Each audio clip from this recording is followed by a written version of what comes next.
Today, the Dodgers introduced Kyle Tucker to LA media, and it turns out, yeah, he is a Los Angeles Dodger. We're talking about that. We got some key takeaways from the day at Dodger Stadium. Not that we were there. Plus, Bob Nightengale could be pulling a Bob Nightengale. I don't know, but there's this whole thing about contract deferrals and maybe Kyle Tucker only making $1 million this year. We're going to touch on that for a little bit, and a little bit later in the show, we're going to tell you, soak up this era of Dodger baseball while you can. That's coming up on this edition of All Dodgers.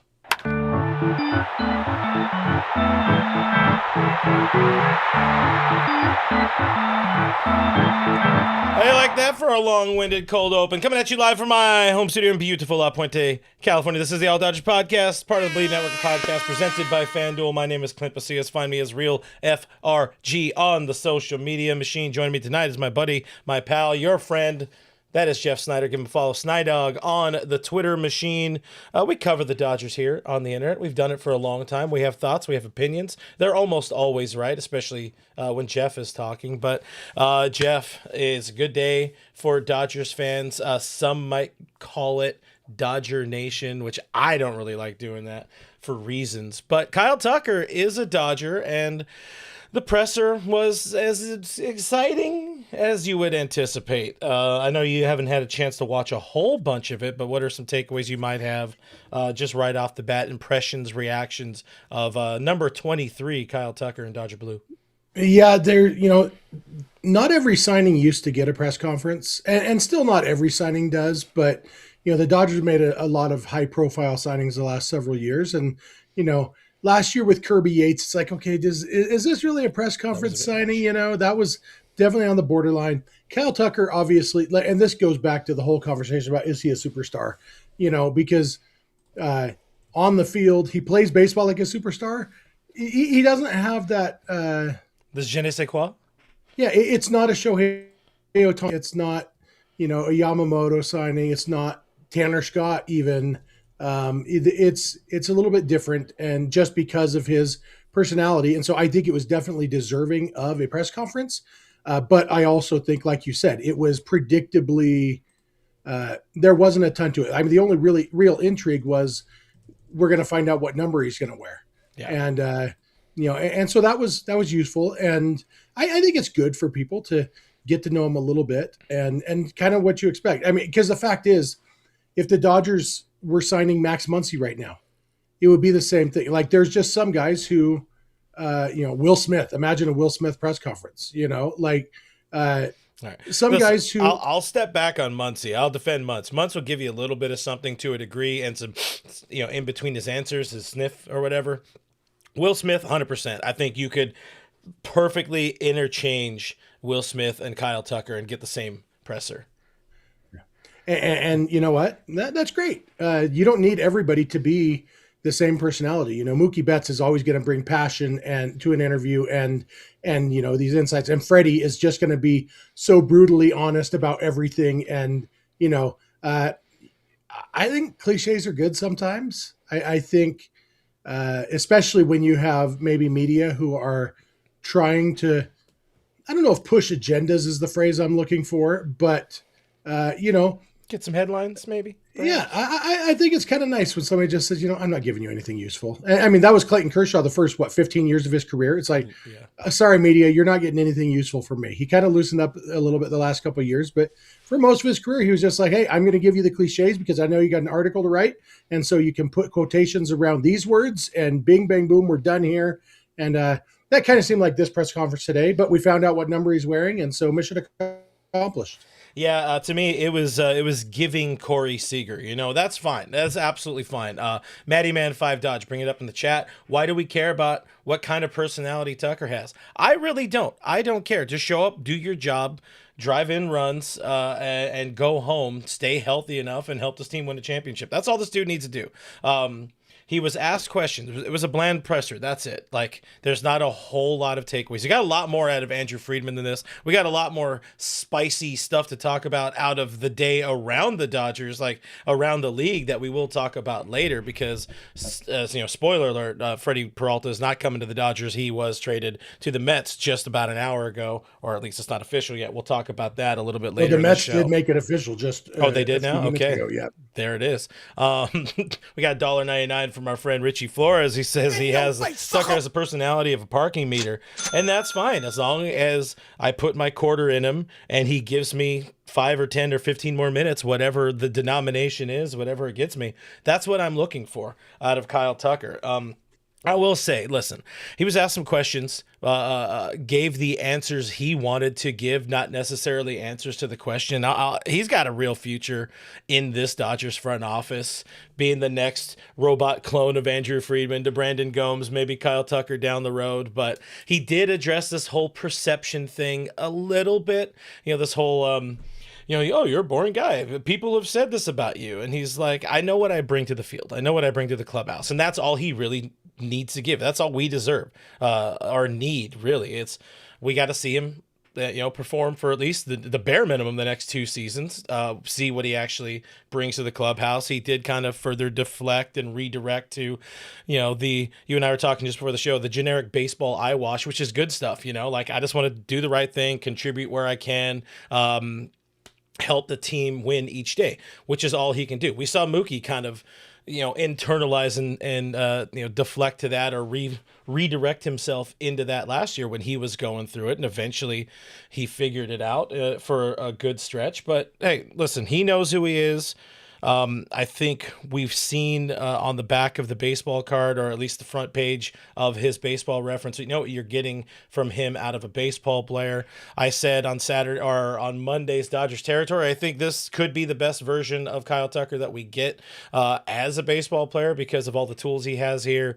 Not needing to be the man. It's great. Everything about this is great. Like there's nothing that was bad about him being milquetoast. Yeah, absolutely. It's it's funny. Richie mentions the personality because Richie is proof that a big personality isn't always a great thing. Just kidding, Richie. Love you. It's a real old Yeller moment right there. Man. I just threw myself off my point, but yeah, it's good. Kyle Tucker has the same personality he's had his whole career, and his whole career he's played like a Hall of Famer. Yeah. And so obviously you got to do it a lot longer to make the Hall of Fame. That's the main characteristic of a Hall of Famer is doing it for 12, 15, 18 years. But the time that he's been in the big leagues, he has hit like a Hall of Famer. I've even convinced myself that his defense is going to be really good because the more I've thought about it, his one bad defensive year happened to come when he was playing at Wrigley Field, where they play a bunch of day games, stupid wind, stupid sun, stupid stadium, weird dimensions, a net hanging over. There's freaking plants growing on the wall. It's a ridiculous place to play baseball. Yeah. It'd be hard to play defense there. So going to the world's perfect ballpark, perfectly symmetrical, perfect weather, everything about Dodger Stadium is perfect. I think his defense is going to be great too, which is good because, they do have one outfielder still who won't be great defensively. And so we're going to need Pages and Tucker to kind of carry the load defensively a little bit. Yeah. By the way, our friend Kevin Skinner was too tired to join us tonight, which I don't blame him. He said he doesn't want to be yawning a whole bunch on the stream, but I'm pretty sure if he's still awake and watching this, he is quite offended at you lambasting his favorite ballpark of his favorite team, the Chicago Cubs. To kind of button this whole thing up, like, listen, we've seen these type of players who aren't always the most outward, energetic, boisterous player. Not every player is going to be a Kike Hernandez or I can't think of other names right now. For some reason, Sean Figgins pops out at me. Juan Pierre type of dude. They're not going to give you like not going to give you a soundbite every single day. They're not going to just be like, oh my God, I'm so happy to be doing my job or whatever, because this is what baseball players do when they're having fun. This was from Andrew Friedman on the whole thing, talking to Dylan Hernandez in particular, now of the California Post, who's really, really trying to, you mentioned push an agenda. I would say just really trying to probably get that first big headline for the California Post. But Andrew Friedman, his demeanor is such that it's not outward exuberant personality. It's not an outward exuberant personality. So I think that can be misconstrued. But we've got a strong group around him to help out and take a lot of that burden off, which is exactly what you want. Not every single player needs to be rah rah, let's go, boys. In fact, that can be too much at times. Having played baseball, played softball, there are times where there's some people you're just like, maybe maybe shut up a little bit and just go do your dang job. So I love Kike Hernandez. 26 Kikes would be the most insufferable team in baseball history. You know, you need one Kike. You need one Miggy Rowe. You know, they've got their different kinds of personalities that are, but yeah, you need some boring guys. One of the best things about Evan Phillips is he's just there, just kind of being boring and good at his job. You know, and obviously Will Smith. You breaking up on me? Why are you breaking up with me? Oh, he froze good, guys. And now you're back. Yeah, you sorry, froze guys. real good right there. Anyway, you gave us the excitement of Will Smith. Yeah. They're good at getting a good blend of players and personalities and everything. And the big question is, will Tucker mesh in the clubhouse? And I think that's a no-brainer answer of yes, because this Dodgers clubhouse is the easiest clubhouse to mesh in baseball, because they've got superstars who put their egos aside and say, you know what, it's real fun winning the World Series. Let's go do that again, and just doing everything they can to make that happen. Yeah, it's kind of funny that they say winning breeds chemistry, and we've seen it. We've seen it at different times. Also, going through the struggles can breed different forms of chemistry. We've seen this part of this group at least kind of go through some of that stuff. But one final guy, I'm just going to throw the name out there as well, but we don't need to talk on this too much more. But like a Garrett Anderson got a lot of crap over the course of his career for being somebody who's not an outward dude. He's not boisterous. He doesn't really give too much time of day to the media. It worked out for him. He had himself a really, really, really good career. Sean Green was also one of those type of dudes. Didn't really give a whole lot to the media. You can have a good career and not be like, let's go, boys. Anyways, enough about that stuff. Let's take a couple more of the super chats, and then I want to get into the actual important but not shocking takeaways of the day. Cole by Cole has $2 super chat. Thank you very much, sir. Says, is Friedman on the short list as the next commissioner of baseball? That feels like another thread we can pull on at a different point. I think he'd be great, and I hope not, because I want our little Andy F staying home here in LA for the rest of all eternity. Thoughts? Yeah, somebody needs to be the next commissioner, but I don't want to be Andrew Friedman. I should be #Jeff for commissioner, but can I co-commish? I'll call you once in a while, I guess.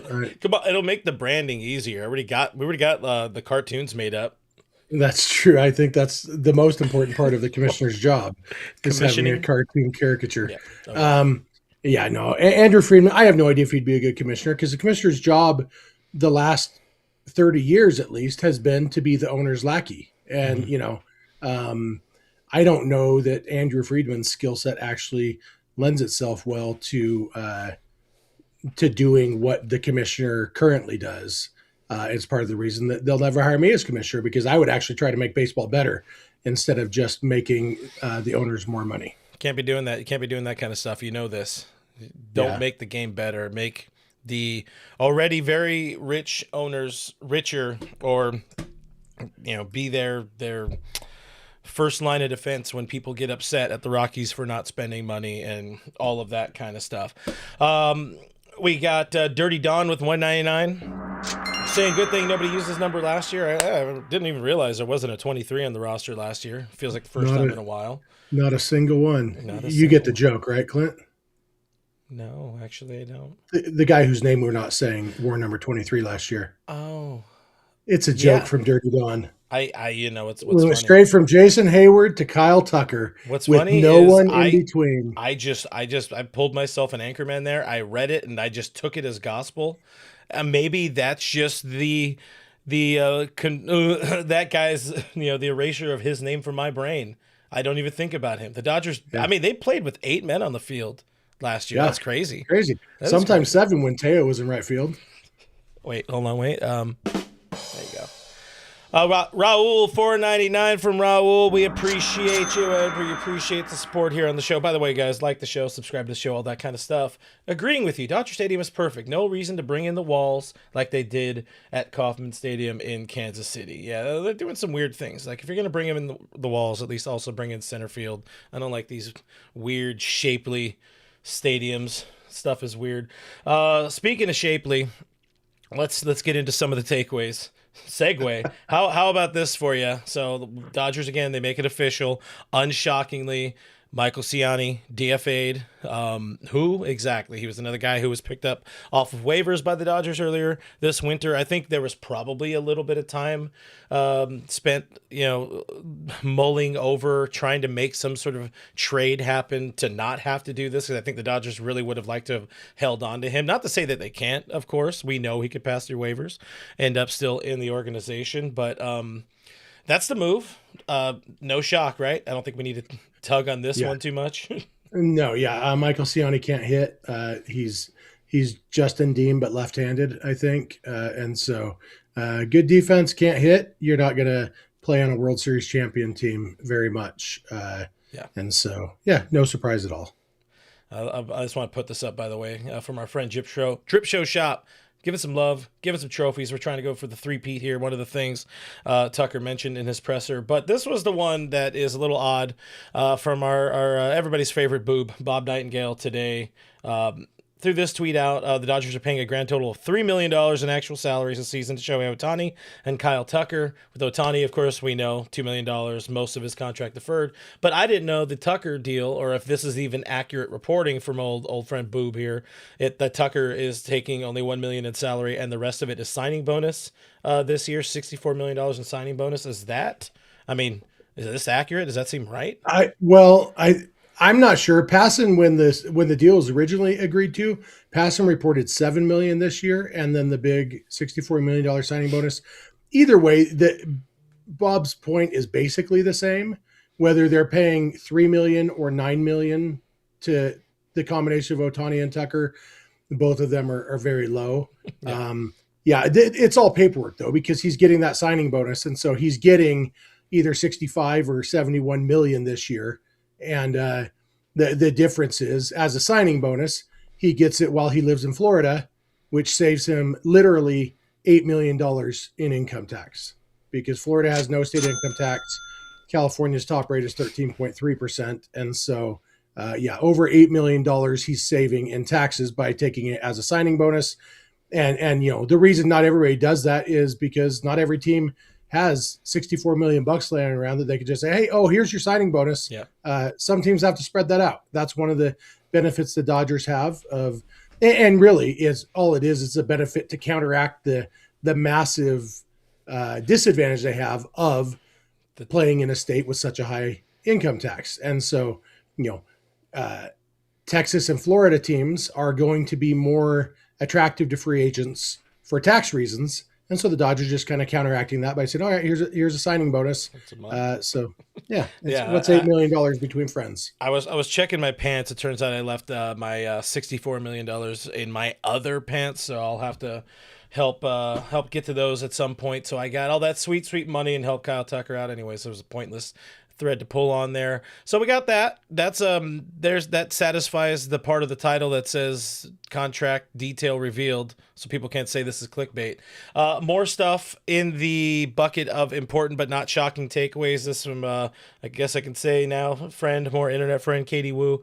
Unshockingly, Kyle Tucker, yes, we already talked about this, he's going to play right field. Teoscar Hernandez is, quote, excited. I'm sure that's also in air quotes in real life.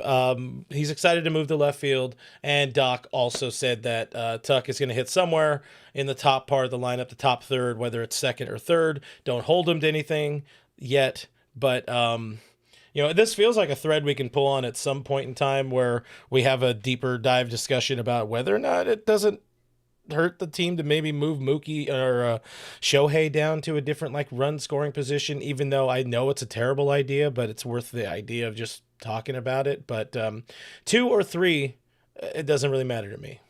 Yeah, it's not that big a deal. A lot of people just kind of penciled Tucker into bat 5th. It never really seemed super likely to me. But the fact is, you now have the MV3 plus Will Smith plus Kyle Tucker. And then you get to the nobodies like Max Muncy, and Teoscar Hernandez. I had these options from the weekend with Tucker hitting third in both of my lineups, and I don't hate it. This also keeps it left, right, left. I think that'll be the biggest thing they kind of contend with. Because batting Freddie Freeman 5th feels crazy. Yeah. But They do like their left, right, left. And this group of guys lends itself really well when you have the one switch hitter. And so literally these two lineups, have you never have a lane where they can bring in a relief pitcher to face two guys in a row. You're always going to have platoon advantage, every other batter. And so it's going to be, it makes sense for them to stick left, right, left, but I also wouldn't be surprised if we saw, if Mookie struggles at the beginning of the season, I could see them mixing things up and dropping him down and, moving Freddie up and actually having back-to-back lefties at some point in that top four. Yeah, I mean, if they go that route, if they move Mookie down and it's not Will Smith, hitting second, I'll put the lineups back up, the lineup options wherever I put them at here. Then you would all of a sudden potentially have a lane of three lefties in a row. Let's say if it is like Shohei, Tucker, and Freddie batting at the top. But then again, these are three left-handed hitters that can hit left-handed pitching, so it's not a terrible issue. I think one of the things Friedman had mentioned, it was either Friedman or Brandon Gomes had mentioned, is that they really like the fact that he is Tucker hits he doesn't have reverse splits, but he hits same-handed pitching, neutral splits. Yeah, he has pretty neutral splits. He hits them very well, so it's and not a lot issue. of the point of the alternating left and right is only partly about the lefties. A lot of it is, how do we get Mookie Betts and Will Smith more at bats against left-handed pitching? Yeah. Well, let's have them. Okay, they're going to bring in their lefty to face Ohtani and Tucker. Well, Mookie Betts is right between them, or Will Smith is right between them, so he's going to get to face that lefty, and so it benefits both sides. And so having guys who can hit lefties who can hit lefties is nice, because teams are still going to bring in their lefties to face them. And so you'll have lefties who can hit the lefties who come in, and you'll get Smith and Mookie getting opportunities to face more lefties later in the game. Yeah. So it's definitely, I like it. Pop that back up on the screen one more time, the lineup ideas. Yeah. When I was talking about moving Mookie down, basically I'm thinking of that one on the right, except flip-flop Freddie and Mookie. Basically, so getting Freddie at cleanup. And so you'd only have two lefties in a row, just Tucker and Freeman. Yeah. For the people, let's say for the people listening, that's Ohtani, Smith, Tucker, Freeman, Betts, Teo, Muncy, Pages, and then Tommy Edman, who we now are assuming more and more often is going to open the season on the IL. Yeah, and if I did that, I'd probably also flip-flop Muncy and Teo, so that so Mookie and Teo aren't back-to-back. And so then you don't get back-to-back righties until Teo and Pages later. So. It's either way, it's ridiculous the way you can construct this lineup. Where we've joked, but it's not a joke that they could pull the lineup out of a hat and win 100 games, right? And I think they should. We got our marching orders to do our apparently now annual 1-on-1, 2-on-1 with Doc at Camelback in February, and I want to plead with him to have one game where like he has a social media team film himself like with like a dartboard and picking out a lineup. I mean, I'm sure that will ruffle a number of feathers, which makes it even better. But I'm gonna ask. Yeah. I'm gonna ask. Or maybe they could do like the draft lottery where you have guys are weighted. So Shohei he has the best chance of batting leadoff, but we're still, we're doing ping pong balls coming out of a hopper, and and so Shohei's got more balls in there. Phrasing. And I think that's pause. The kids say pause. Yeah. I don't even know. I saw that in our Discord today for the first time. So I'm with it, Daddy-O. Absolutely. I think it'd be fun. There's no, or they can even do a thing. What did they do a number of years ago where they were at Dodger Stadium and they like put a golf mat down in center field or something like that and did closest to the hole for their fantasy football draft order. Like, whoever's closest to the hole. Or do some like guys' grocery game stuff, like they got so many fun games. Did you ever watch guys' grocery games? No. What is this? Is this something you guys did back on the old UHF channels? It's a TV show on Food Network right now, currently. Guy Fieri's show, Triple G. No, Man. I don't watch the TV. I don't watch the. Anyway, there's a lot of ways they could make the lineup, is what I'm saying, and it doesn't all have to be based on logic or reason. Yeah.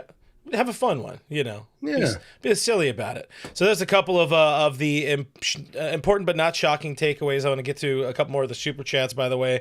$5 from our friend Diane Schroeder. Thank you, Diane, for supporting the show. Asking, where was Andrew Friedman at the presser today? Is he cooking? Gomes could not confirm that they are done cooking. Friedman was there. Little Andy F was... I think he's really been trying to push Gomer out to be do his job, as the general manager, but he always ends up being the guy who faces the most questions, is Friedman. So Doc definitely didn't seem like he needed to be there, but he was there. But yeah, that's what they opted for. But Andrew was there, and he fielded questions from the media in the tunnels at Dodger Stadium afterwards. So why they opted for that route? Maybe it's because they only had 3 chairs and Dave was there. Could just be that. Yeah, probably the chairs thing. That's probably probably Dodgers can't afford the poor Dodgers. If for just $5 a day, you can get them enough chairs to fit all of their front office guys. $4.99 from our friend Richie again. Says Tucker will be better than Babe Ruth. Why? Because he's dead. Happier than Tatis at a steroid syringe trade show. That free agency talk is over. It's almost over. It is for the Dodgers. We'll tell you that much. Speaking of Doc, maybe this is why he was there. There was this whole thing about Kyle Tucker, of course, wearing number 30 for most of his career. He did apparently ask Dave for, just he called it a shot in the dark to potentially steal that or borrow that number 30 from Dave Roberts. Dave respectfully declined, citing his respect for Maury Wills. And what Dave told everybody there at the press conference was Maury had told him, don't ever let anybody else wear this number, pretty much saying you better end up as a Hall of Famer in this number before he passed away. So how much truth there is to that, I don't know. It feels like something Maury Wills would have said for sure. But yeah, Dave was never going to give up 30. This is a Hall of Fame manager. You don't give up your number. Yeah, if you wanted Dave's number, you should have got it before he won his 3rd World Series title. 3.5 asterisk, and shots fired at him. Yeah, that's at Snide Dog, everybody. And here's the thing, I'm 1,000% sure Kyle Tucker knew that, and I'm 1,000% sure he, if he asked Dave Roberts for the number, he did it jokingly more than, can I have that number? But you know what? We all knew he wasn't getting it. Yeah. I'm sure he knew he wasn't getting it, and 23 is a good number. There's a lot of history with 23. Kurt Gibson, Eric Karros, Adrian Gonzalez, Jason Hayward. That's all. I think that was, or did he do the other way? Wasn't Casey Blake's first number with the Dodgers 23, or was it 30? Then he switched to 23. It was one of those things. But either way, Casey Blake wore 23, and I was happy to see Casey Blake. MLB. Steven Souza Jr., Bobby Abreu. Yeah, Casey Blake did wear it from 2009 to 2011. Derek Lowe, Robin Ventura. D-Lo. I forgot about the D-Lo one.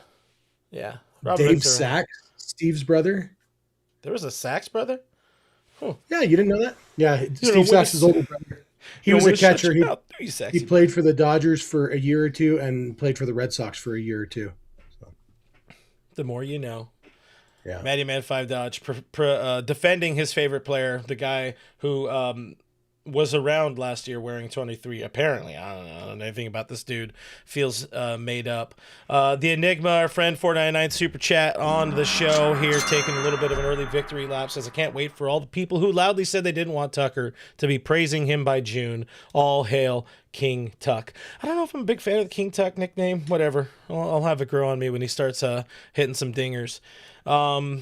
Another one of the things Andrew Friedman addressed, and this is just more for me because I kind of made up the quote graphic here, but obviously the Dodgers took a hell of a hit with the amount of players that they are giving up in the draft. They would give up 4 draft picks, signing Tucker and Edwin Diaz. What's the protected one at the top of the lineup again?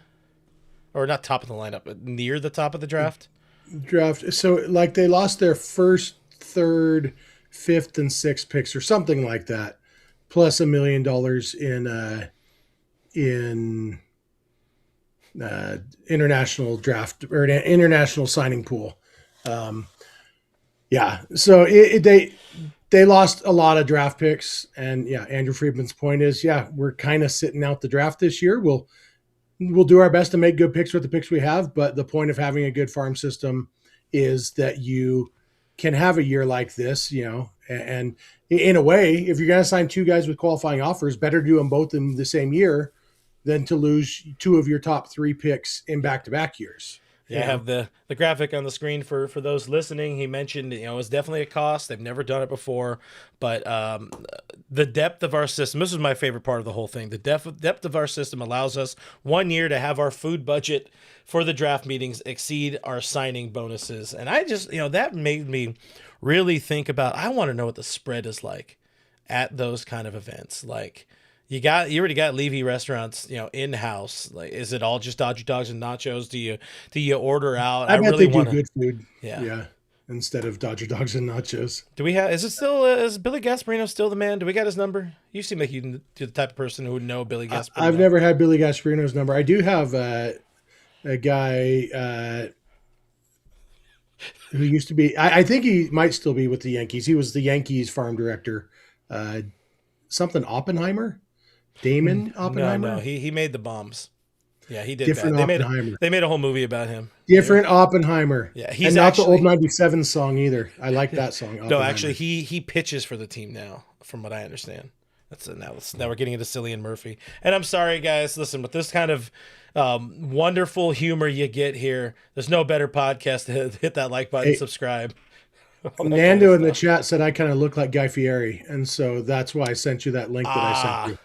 So if you guys didn't see this, by the way, this is only for the people who are watching the show. Jeff, a number of 3 years ago, 2.5 years ago. Yeah, that's my Halloween costume. Did a phenomenal Guy Fieri costume. Like, this is exceptional stuff right there.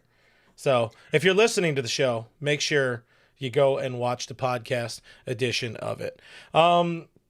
Other than that, listen, Dodgers they're done. We keep asking this throwing it out into the ethos because it's easy content. Are the Dodgers done? Are the Dodgers done? Yes. Same thing I said, I think, is either on Saturday's stream here or with Alana on Monday. It's like outside of the sprinkling in, an eventual Kike and the sprinkling in of minor league NRIs. They're done. This is it. He said feels set, pretty well set. Seismic moves are done. Yeah. Not shocking. And Kike is not going to happen during the offseason. Because why would you sign him when there's nowhere to put him? So as soon as spring training starts, if they have somebody who they can put on the 60-day IL, then maybe they will, and they'll sign Kike. And then because knowing they can transfer Kike to the 60-day IL as soon as they need that spot for somebody else. Mm-hmm. But there's no reason to sign Kike during the offseason. But I mean, it's very clear to everyone that Kike is still a Dodger, and Evan Phillips, less of a sure thing to come back, but just as much of a sure thing to not sign with anybody during the offseason. Yeah. On the Kike note, this is one that I have just laying around, looking at depth chart, adding Kyle Tucker in there. I have no problem with Andy Ibanez being a Kike Hernandez placeholder, being an early season Tommy Edman placeholder that will likely give Haesung Kim some more playing opportunity. Miggy Rose going to get his opportunity, his time to shine early in the season as well. So, as soon as Kike is healthy, he'll be activated. As soon as spring training starts, he'll be signed and everybody will be happy. Now everybody in the chat saying I look like Jack Black, and I just want you to know I am not Jack Black. I am just a tribute. Oh God, I really just wanted to get into the whole song, but we're not going to do that. Greatest song in the world, by the way. It wasn't it. It was just a tribute. Another super chat here.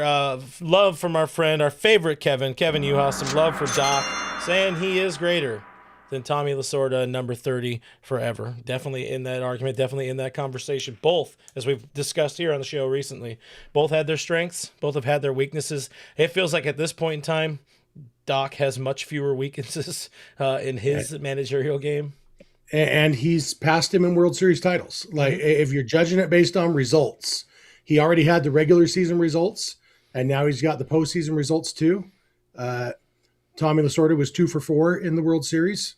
Dave Roberts is 3 for 5, 3.5 for 5 asterisk. And so it is, I guess, Reggie Jackson cheated in 78 too. So there could be an asterisk on that one too. So 2.5 for 4 versus 3.5 for 5, still advantage Doc. But it's silly to compare them because Tommy Lasorda had qualities that Dave Roberts will never have, and vice versa, and that doesn't make either of them better or worse. Dave Roberts' personality is nothing like Tommy Lasorda's, and that's just fine too.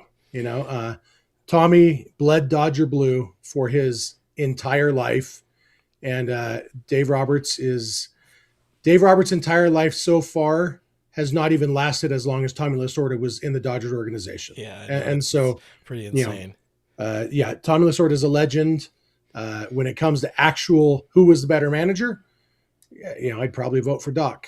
But it doesn't do anything to diminish the legend of Tommy Lasorda and all the thing. I mean, blue heaven on earth. That's a Tommy Lasorda phrase. Yeah. The big Dodger in the sky. That's what he called God. Bleeding Dodger blue. That's a Tommy Lasorda phrase. All these things, Tommy Lasorda has shaped Dodger fandom in ways that we don't even think about on a daily basis. Yeah, I mean, he's definitely a better salesman, a better spokesperson. I'll tell you what, if Dave Roberts was trying to sell me the Ultra Slim Fast diet, I'm probably not buying it. But, you get to Tommy, there's a chance I'm buying it. Ultra Slim Fast diet. We got a chat here. $5 from Godzilla. Talking about the Mets trading for Peralta. It might push the Dodgers to go after Skubal. Well, that was one of the final things on this whole thread of takeaways before we get into all of the moves, because Peralta is a New York Met now, and we will talk more about that in a second. Friedman was asked, are you in the market for starting pitching? And very bluntly, he said, we are not. Should we be? No, you should not. I think I even have that one somewhere here. No, I don't have that. I have that one set up for the Dodgers territory. They got a lot of starting pitching. Breaking news. We've said ever since the Peralta rumors started a couple weeks ago, we've said unless there's some health issue that we don't know about, or unless they're planning on trading Tyler Glasnow, Freddie Peralta doesn't make sense for the Dodgers. No. So now it appears that there's not some secret health issue we didn't know about, just the health issues we already do know about, like that all the pitchers are made of glass. And they're not planning on trading Tyler Glasnow. And so they've got the best top 4 in baseball. And then it's all the way down to Emmett Sheehan, and Roki Sasaki or River Ryan or Gavin Stone. They are the fact that they have enough guys for an 8-man rotation and they're only going to use 6 of them. Why would they trade for Freddie Peralta? So I was so glad to see. I don't think it's coincidental that just hours after Andrew Friedman said, hey, stop using us to drive up the price for Freddie Peralta, we're not interested. The Brewers finally pulled the trigger on trading Peralta. I'm glad they did, because the rumor never made sense. And now it's gone because he's been traded to the team that is trying to keep up with the Dodgers. Yeah, I mean, the last week has definitely been fruitful for the Nye Mets, which are not my favorite squadron. But you look over with our friends at FanDuel, the odds there. This was from Saturday. The odds, Dodgers plus 220 there, favorites to win the World Series. And then you see towards the bottom, if you guys are on the viewing side of the show, it goes Phillies at plus 1,300, Blue Jays at plus 1,400, Braves plus 1,500. But now we got some moves, got some things a shake, and also the Yankees plus 1,100. Yankees also bring back Cody Bellinger today, unshockingly, after the Mets finally get Lou Bob. But there's the up-to-date, the latest and the greatest. Mets in second place there, if you want to call it that, plus 900 favorites to win the World Series. But you got that tie. Phillies, Blue Jays, Mets, plus 1,400. Mets take a pretty good leap forward with making Bo Bichette official today, trading for Luis Robert Jr., who I'm suddenly excited about seeing, playing meaningful baseball. And I'm also happy that he's not doing it in a Dodger uniform to a degree. And then they get their ace over there in Flushing or Queens, wherever they technically play now, with Freddie Peralta. So shout out to FanDuel. Go place some money on the Dodgers to win the World Series. You won't be upset about it. But yeah, Freddie Peralta, that is the one that is now official. It's always official when Hefe Passan tweets it out. But I don't know. I really like it was a very peculiar offseason for the Mets. And then all of a sudden, you do that. Last night they acquire Luis Robert Jr. And then all of a sudden, it's kind of a busy, spicy offseason. Seismic change, definitely, in New York. What do you think about all of this wheeling and dealing that David Stearns has been doing? It's definitely something for sure. But if you look at that list of guys they add, first of all, the fact that you have to put Luis Garcia on the list kind of tells you the list isn't quite as robust as it might look at first glance. You have the corpse of Marcus Semien. Can he bounce back and remember how to play baseball? I'd guess probably not. Luis Robert Jr. He's been bad the last couple years. Can he bounce back? Maybe. Jorge Polanco is going to be playing out of position. To play first. Yeah. Bo Bichette also playing out of position, playing third base. Going to be playing out of position. Yeah. And so, how will that go? Who knows? Devin Williams coming off a bad year. Will he bounce back? They hope so. Luke Weaver has had his ups and downs. Tobias Myers is just a warm body to pitch out of the rotation. They're like, hey, we'll give you two good prospects if you give us a second warm body to go with Freddie Peralta. Mm-hmm. So there's a lot of guys here who might work out, but also there is a lot of volatility here on this list of what the Mets have added. That is fair. There's a lot of potential for us to be talking about the Dodgers trading for Luis Robert Jr. again come June because the Mets have fallen out of contention and they're looking to trade him. Volatility. And I know that's your favorite topic on the podcast. Yeah. Should the Dodgers trade for Luis Robert Jr.? I mean, there is a significant chunk of me, and there's lots of chunks of me in general, but there's a significant chunk that is sad that we're likely not going to have Lou Bob to the Dodgers trade conversations because, I mean, that's been a staple now. I've been doing this crap for 6-8 years, whatever I've been doing some version of this show, and it feels like all of them have included the Dodgers are interested in Luis Robert Jr.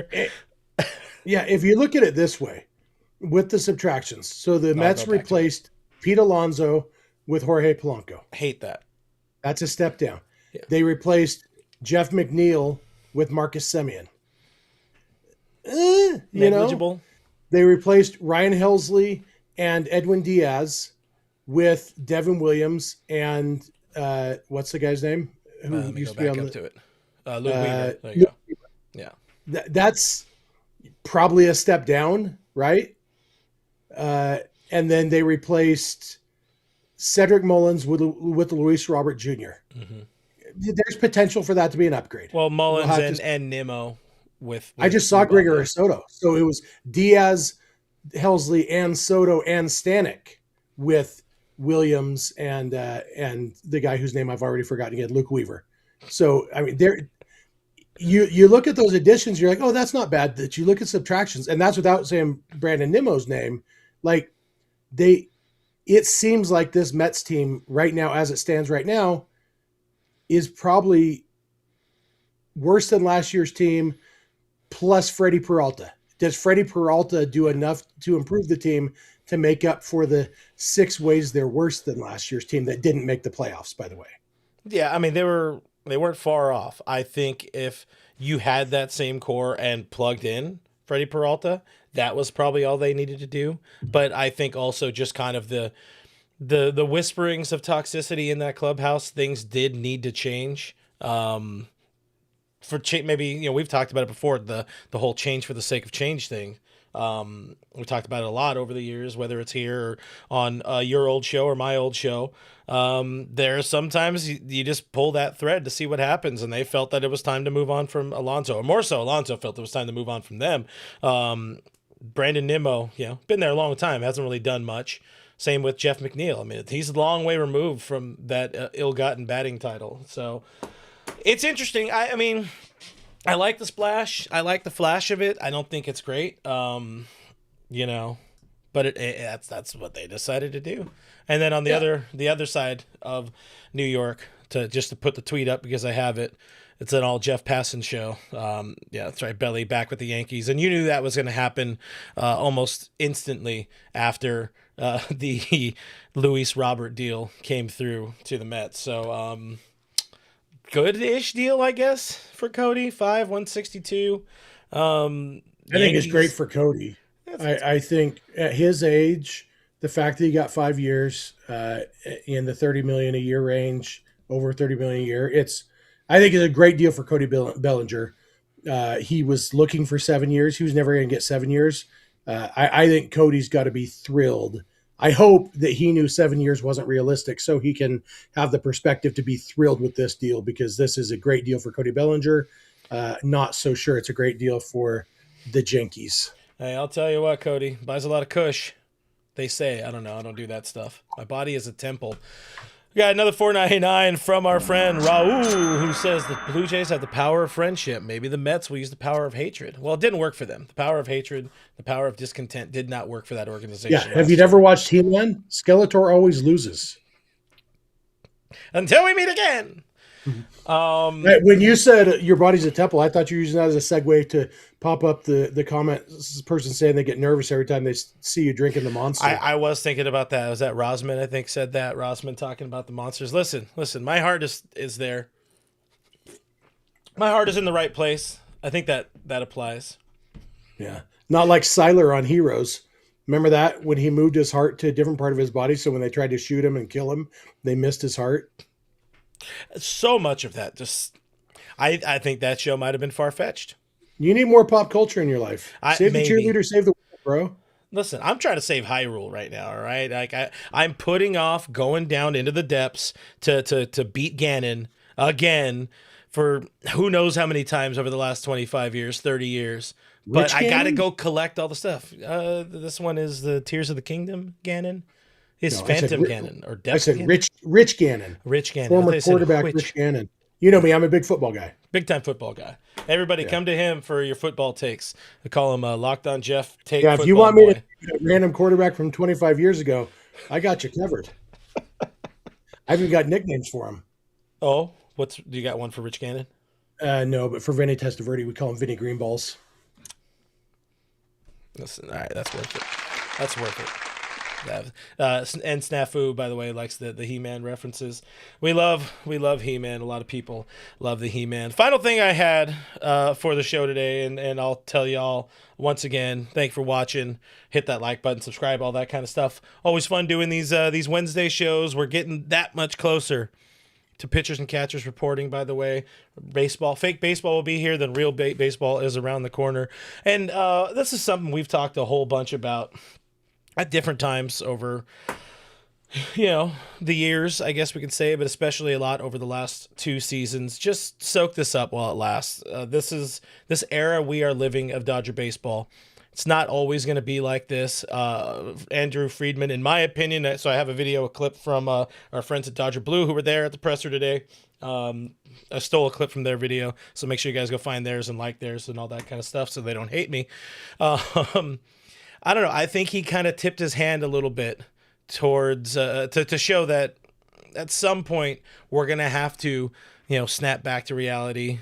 Oop, there comes gravity, and start building from within again. So anyways, I'm going to play the clip and then we'll come back, digest it, give our thoughts, and then we'll sign off. But here is Andrew Friedman via our friends over at Dodger Blue. We talk about this a lot, kind of managing the short term and the long term. In the short term, it's easy to take the core talent we have in place, the nucleus that we have, and say, hey, anything we can add to that. You don't want to be flippant about what we have right now in this moment in time. That being said, we have to try to balance it with 3, 4, 5 years out. And as those guys, the guys who are currently under contract, get out 3, 4, 5 years, infusing younger players over that time is going to be really important for us to be able to maintain. So for us, it was about a shorter term, and that was where our focus was, not adding another long term to the books, just trying to manage the short term and long term. So there you have it. Everything is going to be terrible in 3 or 4 or 5 or 6 years. Soak this up while you can. What are your thoughts about what Andrew had to say there, Jeff? I think it's more just about the cyclical nature of team building, because you go through phases. Like the Dodgers, for the first part of this dominant 13-year stretch, it was a lot of homegrown guys, or homegrown-ish. Guys who, Chris Taylor, Yeah, scrap heap guy, Max Muncy, scrap heap guy, Justin Turner, scrap heap guy. Homegrown or scrap heap. They had a lot of those guys. You got Clayton Kershaw and AJ Ellis, kind of.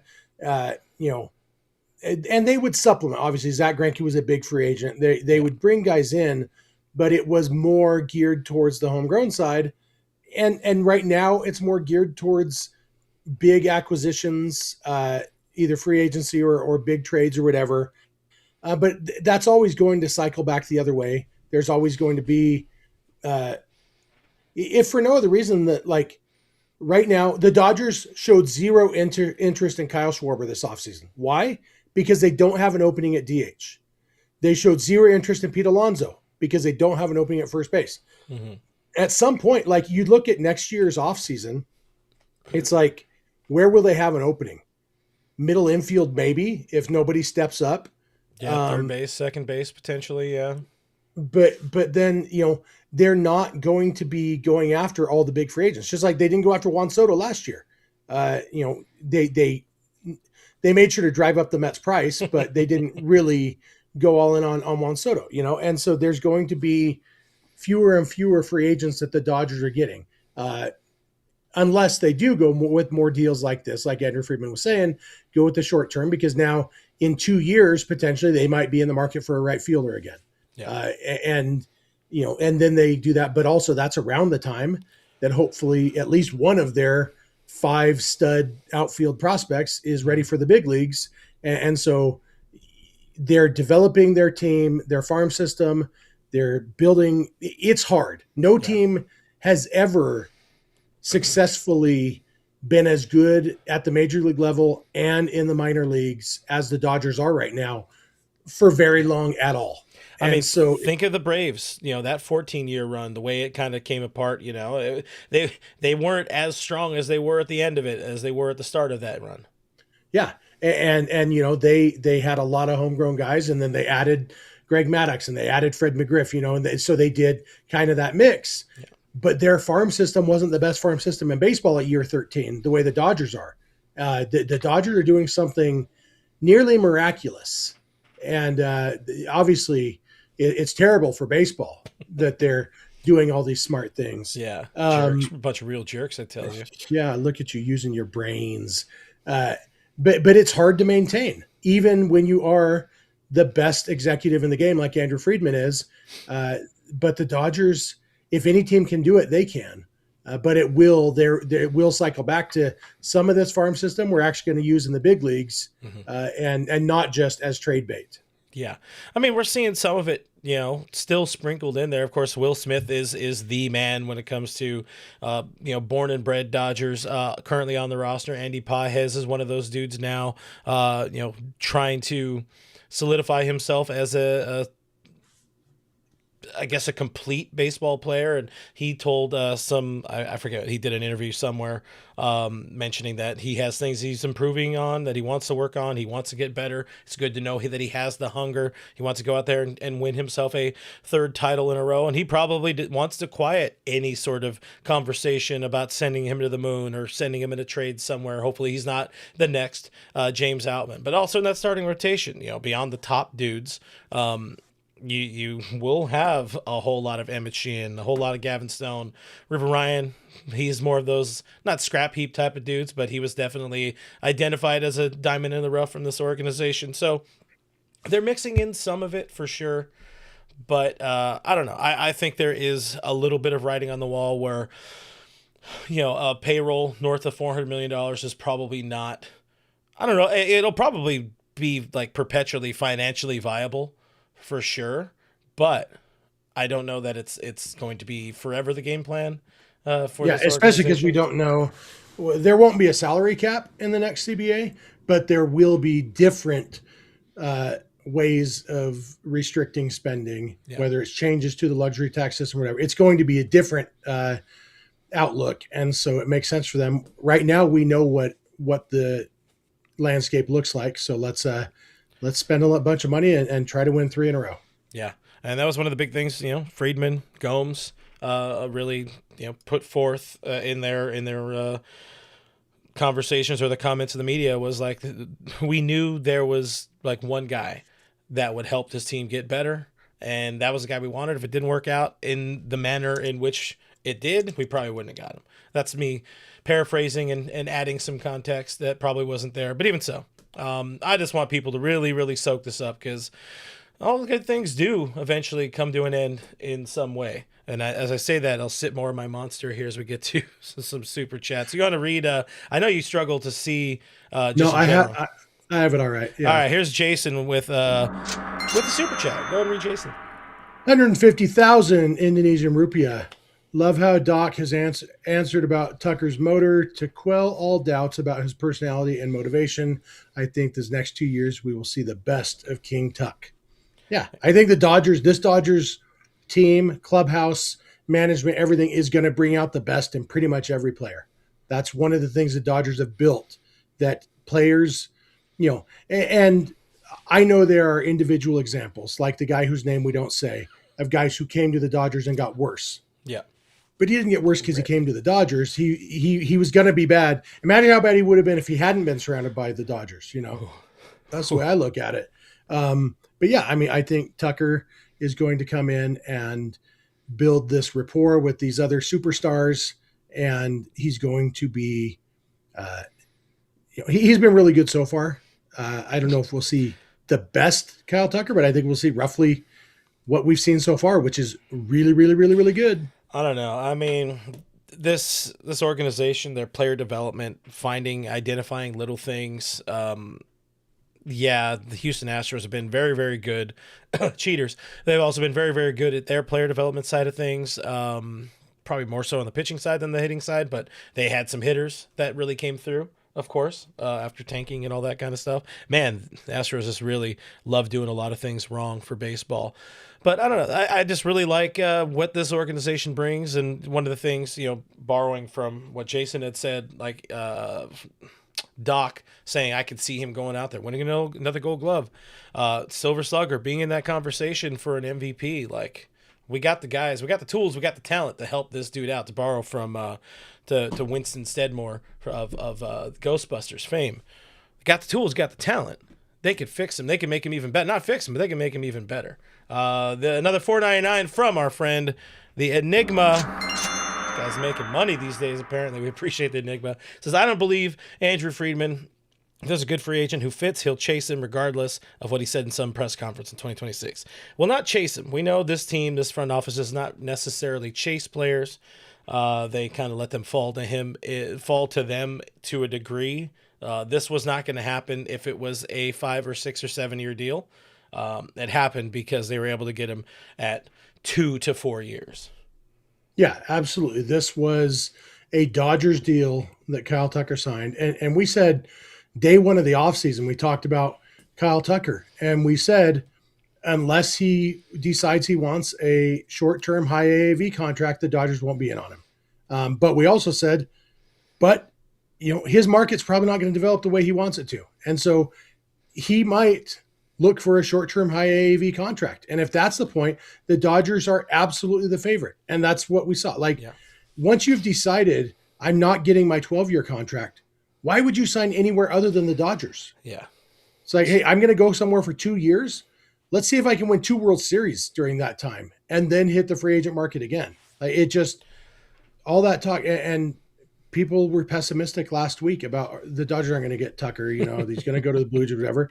And I said on this show with my mouth into this microphone, why would he go anywhere else? Of course, he's not going to the Mets. And why would he go, why wouldn't you go to the Dodgers?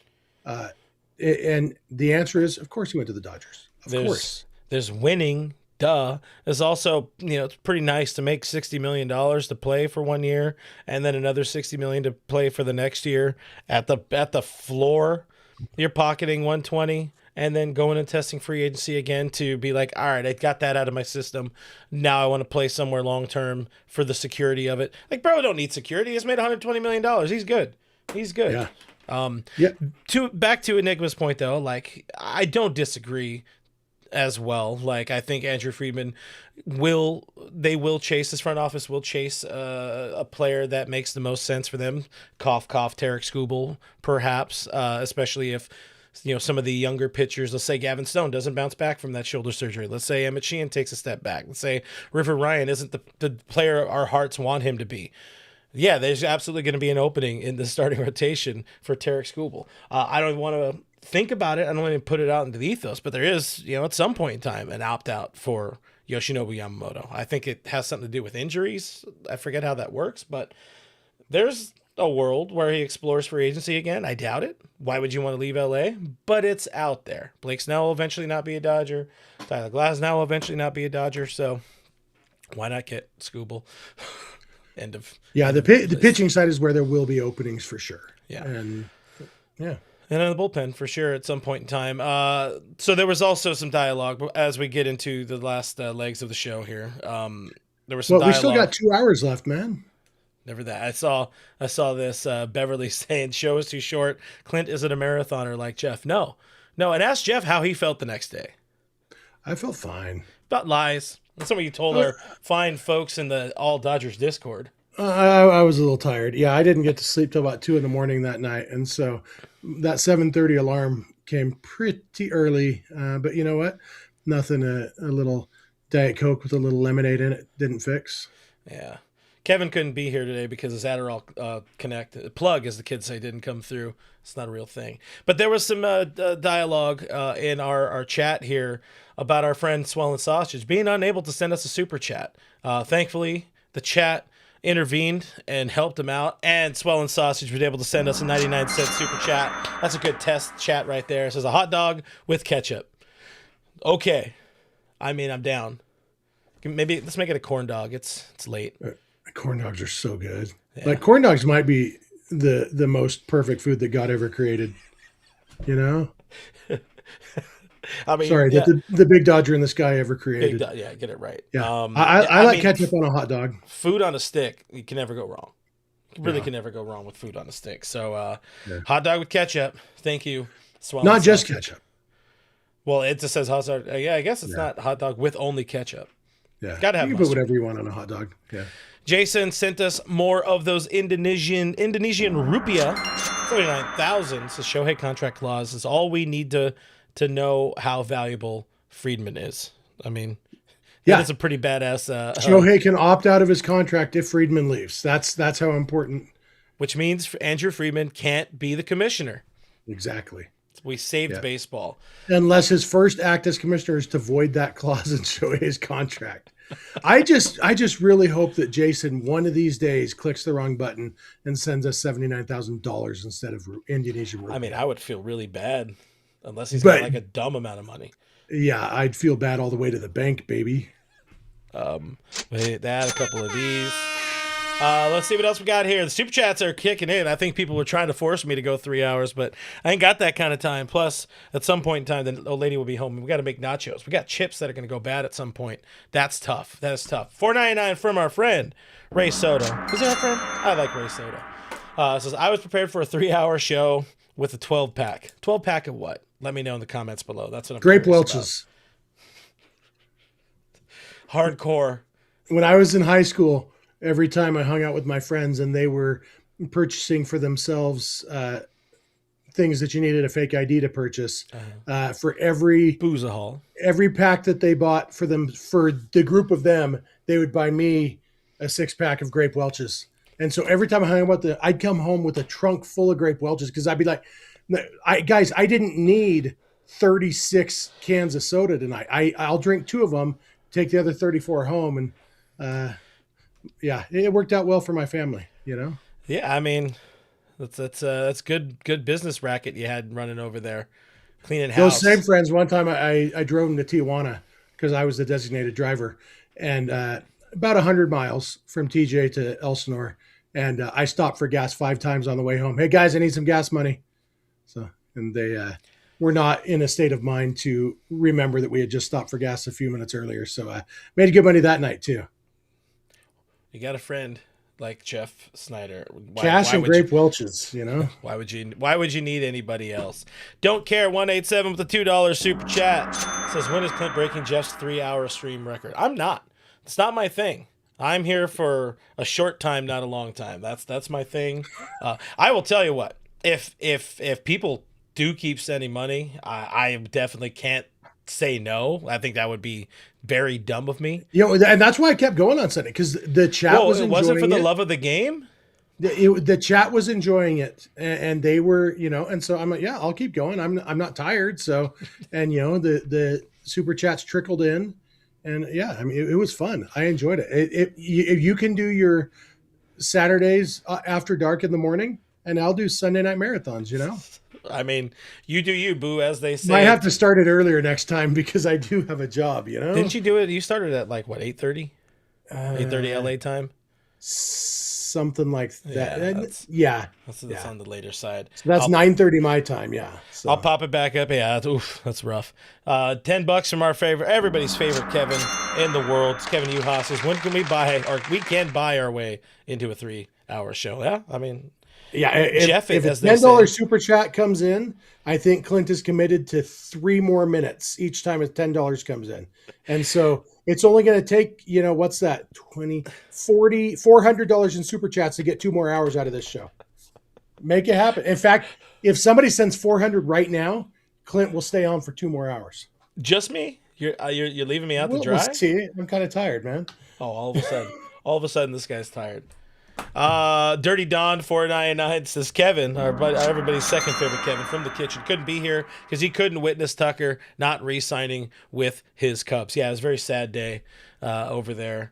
I don't know if you saw, by the way, to shift gears to Cubs talk, but Craig Counsell was asked about, you know, Tucker and the Dodgers and all this kind of stuff, and you know, if the Dodgers are ruining baseball, and I don't remember exactly what he said, but he's like, no, like, if they can do it, why not do it? Like, you got to credit the organization for what they're doing. How about Scott Boras being like, they are, whatever the hell he said. He said words. I don't know. I wasn't ready for this part of the show. But were they alliterative? Yeah, probably. This Scott Boras. But the only people who seem to care are the fans. And you obviously went on about this for, well, I think we clocked it at 42 minutes on Sunday. By the way, if you guys missed Jeff's either the full 3 hours show or just his talk about the unfair advantage of the Dodgers, we clipped that part and uploaded it directly to the YouTube channel as well. Check it out. I was watching, I was sleuthing perversely in the background for some of it. Some really good stuff. But the only people who seem to care are the people who are not fans of the Los Angeles Dodgers. Literally the only people who care. Like owners of the non-spending teams, they don't want it. They don't want there to be some sort of salary cap because that would include a salary floor, and the Dodgers spending all of that money goes right into their Jeffin pockets. Come on.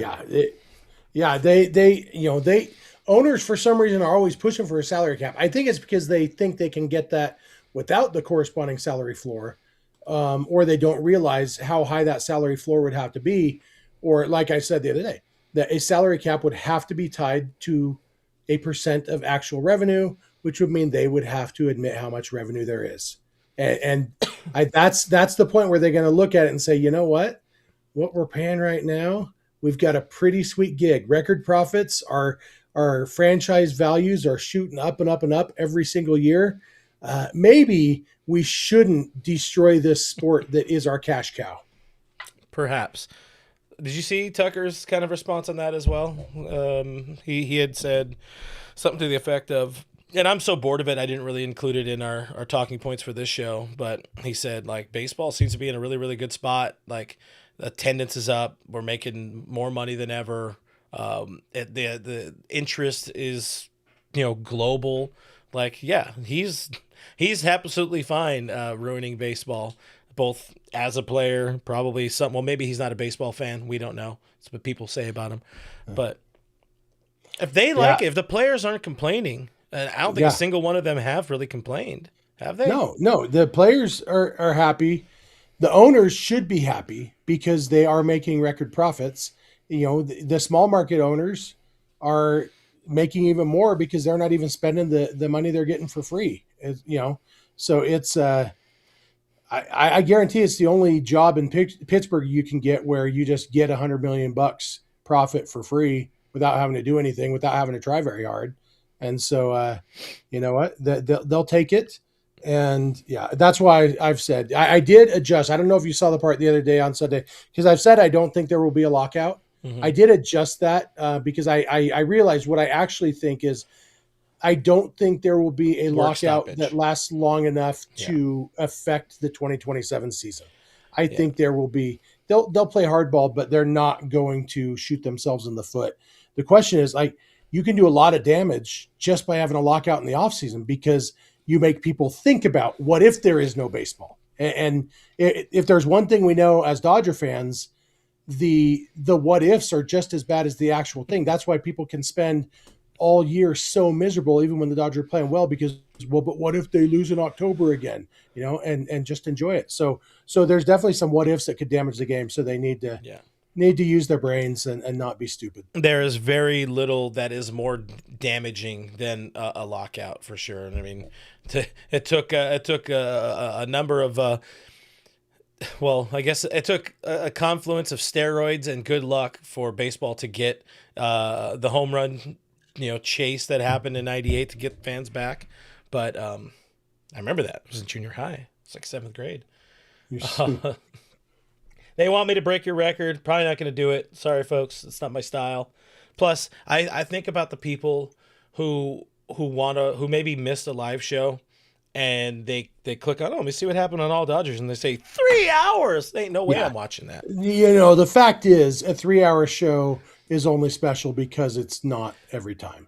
You know? Yeah, for sure. If but every show is 3 hours, then no show is 3 hours. You guaranteed every Sunday show is 3 hours. We will not guarantee in 3 hours. I will guarantee that the Sunday shows will not be will not have the host looking for an opportunity to say, so thanks all for coming, the way that most of our shows are. Well, I mean, if there's a good segue, if it makes sense. Absolutely. If it makes sense. I like find a good break, of which we've had a few here, but we're having some fun of it. Snafu says, I'm never breaking that record. I think I just put that one up, so that's where you can tell you where I'm at. Cole says, if Will Smith can catch an 18-inning game, Clint can sit in his chair for at least 2 hours. Hey, I caught that 18-inning game, too, by sitting my ass in that uncomfortable chair in the auxiliary press box, Dodger Stadium. I'll tell you what, like, somebody should hail me for that one. Denny, she needs some snacks for a 3-hour show. And yeah, if there is a 3-hour show, I need to be prepared. Like, I only got X amount of Monster. I didn't bring water. And this show isn't even sponsored by Wonderful Pistachios, so can't talk about that. Hit us up. Where are you at? I mean, eating pistachios on camera, that would be pretty awful. For your next show, I think for your 3-hour shows, Ken has a good point. You really need to have the Gilligan's Isle theme. At least get Dieter Rule playing the organ in the background. Yeah, it works. He's got the whistle, like whatever that would be. Whistle, flute. Because he plays it every time a game hits a 3-hour mark. Oh, yeah, duh. I don't know. I forget about 3-hour games these days, despite being he only got to play it like 3 times last year. God, I love the pitch clock so much. He did play it again a second time at the 6-hour mark at that 18-inning game. That I do remember, even though I was pretty delirious by that point. My helmet of nachos was long gone. The I don't know if the concession. I wasn't going to get up because I wasn't going to miss any of that, but Indigenous 69 says the Dodgers have a good chance of repeating because of us, Clint, Jeff, and also maybe Kevin. I like that. Raul says he's going to send 400 pennies, seeing as they are no longer being made. Rest in peace. The penny, we loved you. I think. Mark says the super chats are making it rain like these guys dance like they are strippers after midnight. The old show we used to dance. People would dance around, circle around behind me when we got super chats. That was a fun time. That was a good time. We got another super chat from Jason. Why don't you read this one? 79,000 Indonesia rupiah from our buddy Jason. I watched the show and found out Jeff and I are born on the same year, but didn't contribute on Super Chat because I haven't paid my credit card. Oh man, your See, credit card when he's calling. What? Why is all these rupiah going to this all Dodgers show? So his wife's like, "What the hell is this?" it's like that episode of Friends where Rachel gets a call from her credit card company. They said we've noticed some unusual activity on your card, and she's like, "What do you mean? I haven't even gone shopping." And they said that is the unusual activity on your card. It's pretty good. It's pretty Yeah. good. I don't watch The Friend. I don't know anything. We talked about this. that with Friends on Sunday. Did you catch that part? No. Well, like Talking about I Ross and told you, Rachel? there was a point where I had checked in and I commented and you saw it and you told me to join the show and then I tried to join the show and then you ignored me for like 2 minutes. So I was like, you know what? He's probably looking for his. All right, guys, thanks for stopping by. And then I am either playing my game or watching TV in the living room, and then I see the Discord start to light up. Great stream, 3 hours. Wow. And I was like, did this dude just really go 3 hours? I learned a lot and from our 11 and a Discord. half minutes, man. It was, I definitely learned. By the way, if you guys want to join us on our Discord, I have that button somewhere. Here it is. Check it out. You can support the show also a different way financially, $5 a month. I just added an option for people to pay for the year. I think you get 10% off if you pay for the year all up front. Patreon.com/realfrg. That gets you access to our Discord server. There's a $5 option. There's also a $10 option if you just want to be cooler and nicer and support us even harder. Also check out YouTube members. Click the join button down below. With YouTube members, you get access to the emojis you see here on YouTube for 99 cents. And then there's $5, $10, all that kind of stuff. Otherwise, like the show, subscribe, tell your mom, grandma's cat, all that kind of stuff. Helps us out. $1.99 from Noah, by the way. And then we'll get to what you have to say, I guess. So I'm way behind the stream, so keep streaming. Literally what I was going to say was, I think Noah had a super chat. Did we read that one? And so there it is. Perfect. Yeah. Don't worry, I know what I'm doing. Professional sometimes on occasion. I don't even know. Oh, okay. Okay. This is Richie in reference to my lockout statement. Took MLB over 10 years and PDD home run race from the early 90s to recover. 10 U's, but still. 10 U's. Listen, spelling isn't his forte. Yeah. I mean, it's bad business to shut down your business. This is Killer from Cole. Dangle a bit. Hey, there's a Baconator on. I'll do an ASMR show for 3 hours just eating that Baconator. But I'll tell you what, that mofo ain't lasting 3 hours. I can't imagine anybody for whom that's their version of ASMR. Their preferred version is Clint eating a Baconator, you know? I will make noises like that, like just for fun. You take a bite and you're like, holy crap, this is good. You're just talking to yourself, talking to the burger. No, that's more of a Mrs. FRG thing. She'll express her love to her food or her burger or whatever it is, and then she also has like a happy dance with her food. She's old and she does this, but 99 cents a hot dog with ketchup. Oh, so these are super stickers. So that's the description of the sticker he's doing. Oh, he's not saying a hot dog with ketchup. That's a description. It's just a picture of a hot dog. See, we can't see the stickers on here. Yeah.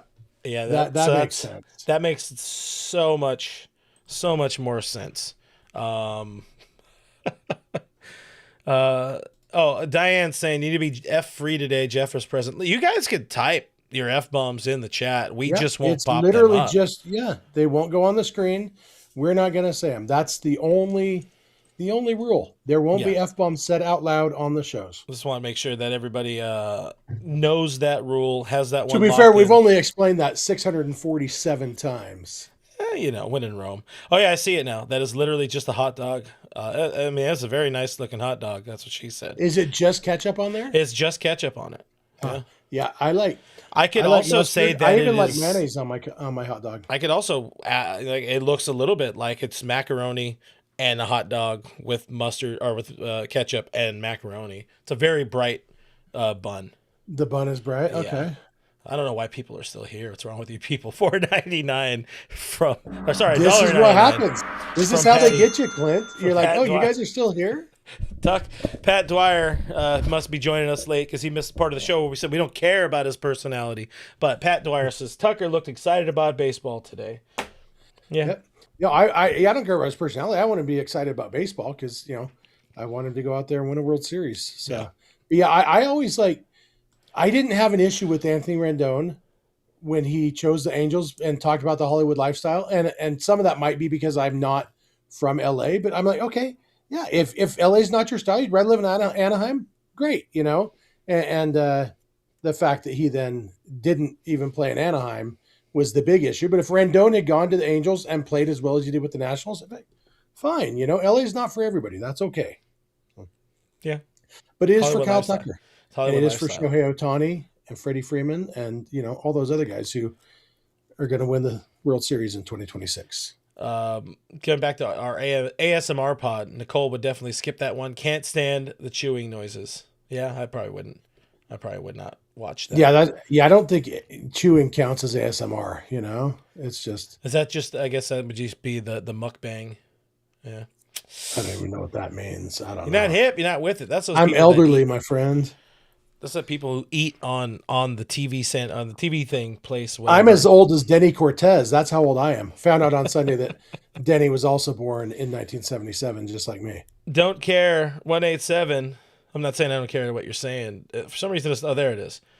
Who's been a member of our channel for 8 months? It says Clint never sees or reads these hashtag F-bombs. Yes, I do. Sometimes, I try to usually wait to get chats into the flow of the conversation, or else it just, not a big fan of the weave, as the people like to say.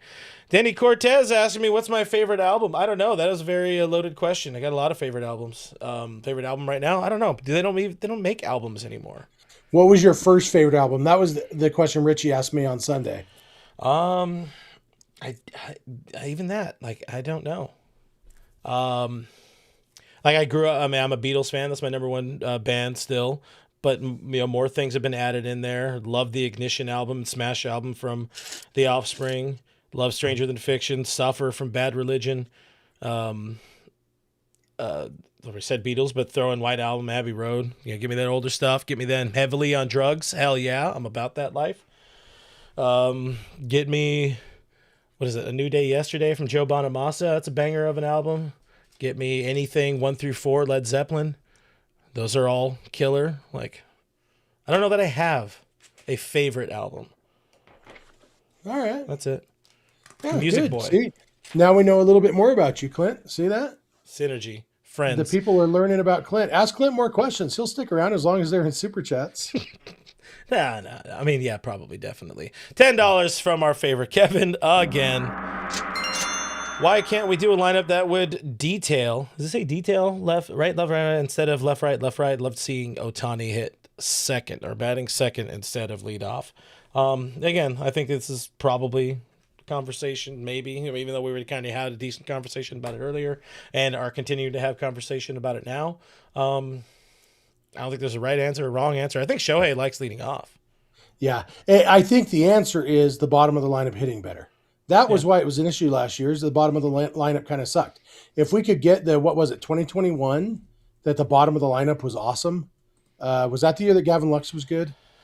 Whatever year Gavin Lux was good, and he was batting ninth most of the year, that was, if we could get that bottom of the lineup, then Shohei, yes, he'll still be batting with nobody on to lead off the game, but the rest of his at-bats, he can come up with guys on base, get more RBIs. It's and the fact is he drove in 100 runs last year, even batting leadoff, because he drove himself in a lot. And the Dodgers led the majors in runs scored, and so it's hard to quibble too much with the results. But yeah, they need to get more runners on in front of Shohei, and moving him down in the lineup is one way, but having the bottom lineup get on base better is the way to do it, while also not giving Shohei fewer at bats. Yeah. Every spot you move down in the lineup over the course of the season drops you by about 10 plate appearances. And so dropping Shohei from first to leadoff to fourth would cut 30 plate appearances out of his season. And that's not what you want to do. I wouldn't move Shohei any lower than second. I wouldn't mind seeing Will Smith batting leadoff. On base percentage, whatever. If you want to go right, left, go throw Will Smith there and lead off. But yeah, I think that's the main reason, is because really the only guy who kind of makes sense as a leadoff guy besides Shohei is Mookie among right-handed hitters. Yeah. And that's, not really going to happen. I wouldn't mind seeing Freddie batting leadoff and move Shohei to third, because Freddie's got that OBP. Yeah, you know me. Still down with it. Yeah. Yeah. But yeah, I mean, Shohei at leadoff makes a lot of sense in a lot of ways. This guy, I Bleav, is giving out over the counter 69. Says Shohei stays number one. I agree. I really like Shohei leading off, even though it just feels like a problem at times with him pitching. But YOLO, as Jeff says, I think. $1.99 from Raul likes Tommy Tanks in that 9-hole. Better than cleanup. Yeah, definitely. That's a lot better. It's a very different feeling lineup when Tommy Edman is batting ninth rather than cleanup. Do you think cats, instead of saying YOLO, you think they say YOLT? You only live 9 times? That was worth a boo. That was worth a boo. Come on. No, they say That's good stuff. Meow meow. Meow meow. That's what they say. That's an hour and a half into a show kind of joke right there, folks. Just wait till we get to the 3-hour mark. There was one. Well, people want you guys to make sure we hit the like. We just hit 100 likes. Let's try to get to 150 likes because why not? That helps us out as well. It's another good way to help the show out. Aaron just joined us. Came in late. What have I missed? Everything. Everything. All of it. Except for what's coming in the next 90 minutes. You haven't missed that yet. The Enigma says, have the conversation now. Let's do a 2-hour show. Is that the conversation about the leading off and all that? Yeah, maybe. I don't know. Yeah, he wants us to have the lineup conversation right now. And we kind of already did. I don't know that, like, my main point in the lineup conversation is there's not really a wrong answer. Yeah. Richie, back on the music. There's not a right answer or a wrong answer. Just to not passively move on to Richie's chat. Hotel California, obviously, phenomenal album. The Long Run, phenomenal album. Give me some Eagles any day of the week. Swollen Sausage says brings up Sabbath. Yeah, I mean, you could listen to every song on Paranoid a couple times in a row and have no issue. And then watch Reality. Watch the Saturday Night Live Celebrity Jeopardy with Ozzy Osbourne. I'll take Charleston shoes for $50 million. I don't know if I don't think I ever seen that. Was that like actual Ozzy or somebody playing Ozzy? No, somebody playing Ozzy. Okay, I don't even remember who it was. Definitely sounds about right. Ken bringing up some good stuff here. Pet Sounds, hell yeah. Give some Beach Boys. I will say, most Beach Boys songs are 3.5 minutes. They're about 1.5 minutes too long. Beach Boys songs could have been much shorter. Just first time I ever went to a Dodgers home opener was 2012, and the Beach Boys sang the national anthem. I wish they all could be Dodger-fornia girls. Kenley. One time on Facebook, I was doing one of those things where you're answering questions about yourself, and one of them was, "Can you swim?" And my answer was, "Well, I'm no Michael Phelps, but I'm no Dennis Wilson." God. If you don't know, kids, we're not going to tell you. Just search Wikipedia for Dennis Wilson. I don't. Try to make it a happy day. Dodgers signed Kyle Tucker today. Richie Flores, here's another unhappy thought. Says, hey, Clint, would you rather see Jeff doing the live stream while taking a bubble bath or spend the, I'm assuming, night in the man cave with me telling you just one last thing to show you? I choose business ethics. At no point during your inquiry. You can't say I choose, or I'm going to say business ethics. That is fair. I be stroking. David Allan Coe is my go-to. Absolutely. David Allan Coe. Love David Allan Coe. Why do I not know that? Who is this? Why can't I think He's a country singer. Okay. I don't know him. I probably do. Isn't he the guy who, shit. He did one of the songs that's ripped off right now. I don't know. Whatever. I don't know. If we're talking about country, though, give me John Party, Luke Combs. Easy peasy, lemon sneezy. I missed this one. I want to make sure we don't miss this. Another one, $9.99 from Pat Dwyer.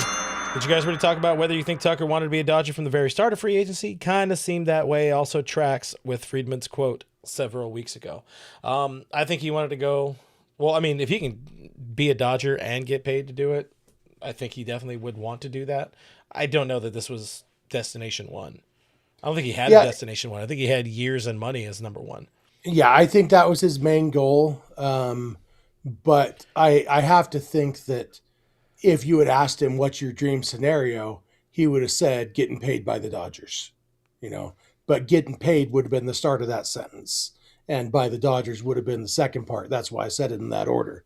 I think there is 0% of Kyle Tucker that is disappointed to have ended up with the Dodgers. Yeah. I'll put it that way. Winning is fun. OTC, apparently I missed this part. I did not watch the doc interview with Kirsten yet, but says Ohtani is staying in that leadoff spot, which is, of course, the right answer. There's no wrong answer. And even if he doesn't, even if they move him, Dave Roberts isn't going to tell anybody that on January 21st, you know? Yeah, you could save that for FanFest, which is like 10 days away, apparently. So we got that going for us. Cole asks, says, Jeff, do you have one of those memories where you remember everything? No. I have one of those memories where I remember all the things that don't matter. If it's important, I'm going to struggle with it. If you tell me your name when I meet you, you're going to tell me your name again in a couple minutes. 50-50. Yeah. But I'm good at remembering names. I'm bad at paying attention to them. And that's kind of how it is. Like, my brain likes the stuff that doesn't matter. And so, I don't have a lot of room for important stuff in there. Which is why we're here. An hour and a half into this. One time my daughter, I was just messing with her. Like, I couldn't, remember things about her. And she's like, when's my birthday? I said, well, it was cold you were born. So I don't know, like late in the year, probably. And I said, no, I'm pretty sure it was November. And she's like, oh, but I bet you know when Kirk, and she couldn't even the sentence. I said, October 15th, 1988. She said, I hate you. So yeah. To be fair, my daughter's birthday is November 3rd, the same as Roki Sasaki's. And I knew that the whole time. So you're just a monster. Yeah. Yeah, I am. It's all right. He needs everybody to keep sending them super chats because he needs it to pay for his daughter's therapy, apparently. On that note, even though this is unrelated to what we're doing here, Cole says nothing wrong with getting your money. Hey, that's why we're here. Apparently, absolutely. Maybe I don't know. Jenny brings up the Doobie Brothers, underrated, so underrated. Even though they were unless it's Michael McDonald saying, "I hate that dude's voice so much." Oh yeah, okay, yeah. Wait, you hate Michael McDonald's voice? Yes. Okay, yeah. Very different Doobies. Still fun. Yeah. Very different. There's some good Doobie Brothers stuff, but Michael McDonald, keep him away from me. This is the last one I decided. Unless somebody pops in with $1 billion super chat or even 15 cents. Wait, where'd it go? DC says Jeff is the ideal pub quiz teammate. And I disagree and I agree, but I disagree in that you also want your teammate to be getting drunk with you. Aren't you at the pub for a reason? Yeah, I'd be just pounding that Diet Coke on Welch's Grape. Stupid questions. Wait, do we retire from Welch's Grape? Yeah, that's I can't do sugary soda. And that's part of why I ended up looking the way I do.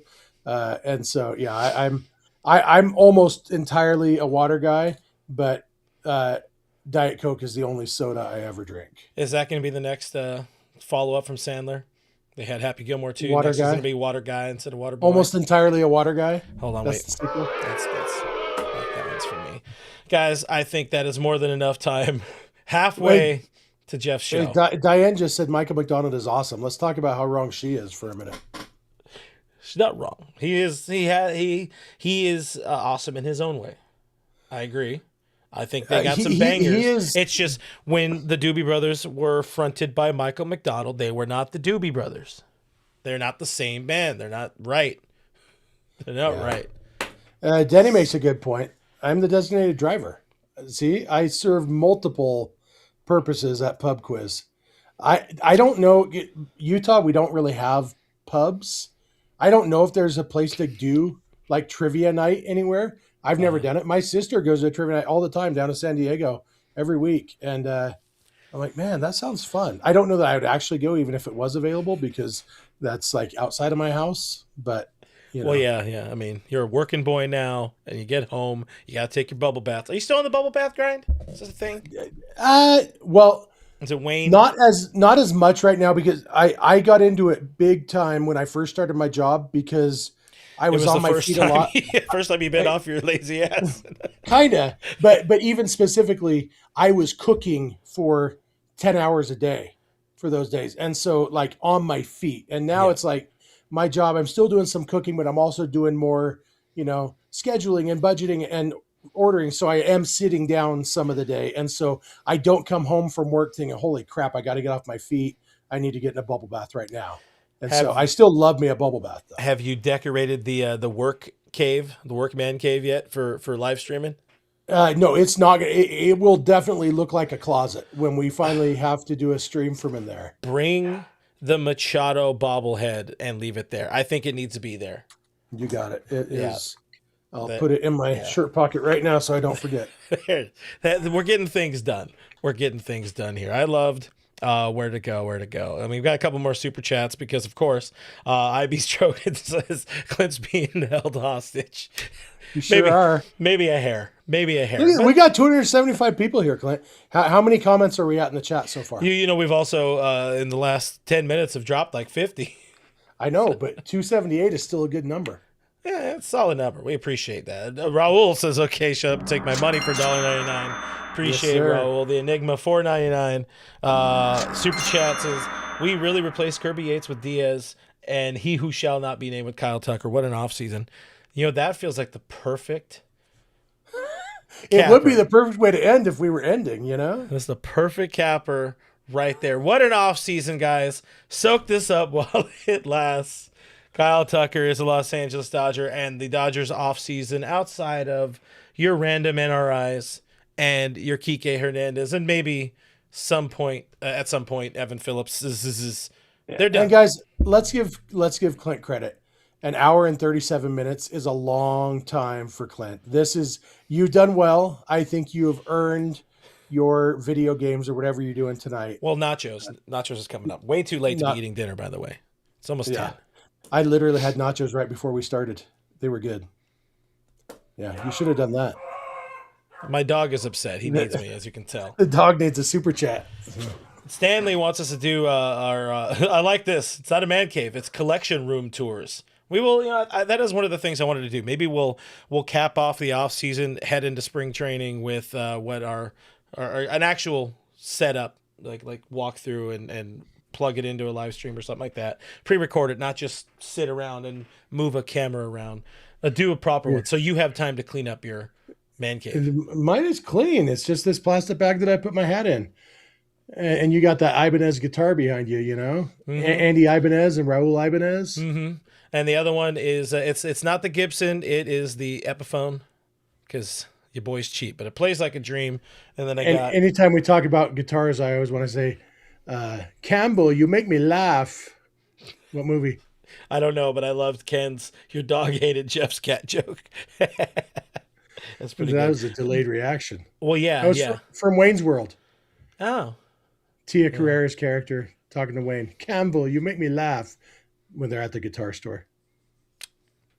I wouldn't have remembered it, to be honest. Yeah. I do like that they didn't It's have not the important, rights. so I remember it. Yeah, that is very fair. $2 from Don't Care 187. I feel bad for the people who are listening to this in their car. You know, this is not what is it? What'd you have to say before? 30 minutes from your car to work, yada yada BS. Yeah. Says, I just learned Jeff has been to the TJ red light district. Is this true? Can you confirm? Yep. I don't know what part of TJ we went to. I've only been to TJ twice in my life. But yeah, I mean, I don't know. Does TJ have parts? I don't know. It is what it is. Well, whenever I think of TJ, I think of the late great Krusty the Clown. We're going to spend 2 weeks at the happiest place on earth, Tijuana, south of the border. Na, na, na, na. This is what you stick around for. And I think of Herb Alpert and the Tijuana Brass. I've been demonetized for that. I used to have a technical difficulty screen. I'm pretty sure now we just got demonetized. Thanks. Because I nailed it. Thanks. Ken Wolcott, he lives by my what do we call that? Karaoke rules, no stairway to heaven. That's from Wayne's World too. Yeah, that's definitely. Oh, there you go. They took out Stairway to Heaven in the video edit, right? Or the movie you just mentioned. Wayne's World. They don't have that in the video cassette version, you know. Oh. Yeah. Oh. You know, you people had video cassettes. Cole by Cole gave us $10. Super chat to get one Junior Baconator each. What a guy. I mean, I'm gonna have them both because screw that. You guy. missed one from everybody's favorite Kevin too. Oh, I was gonna get there. Okay. There we go. Hit that $5 from Kevin Uhas to sign us off. Says, are they short ribbed, fully loaded nachos? Short rib? What is? I'm lost. No. Well, yeah, they're gonna be fully loaded, and I'm gonna have them in my Dodgers nacho helmet as I usually do. We used to keep Dodgers ice cream helmets on hand for when we wanted to have ice cream at home. You know, a nacho helmet could also be an ice cream helmet. If you're a big fat fatty, as one or two of us might be. At least 100% of this podcast right now is currently a big fat fatty. Hey, Stanley says who's going to win the Super Bowl. I think Not the Eagles have a good chance, right?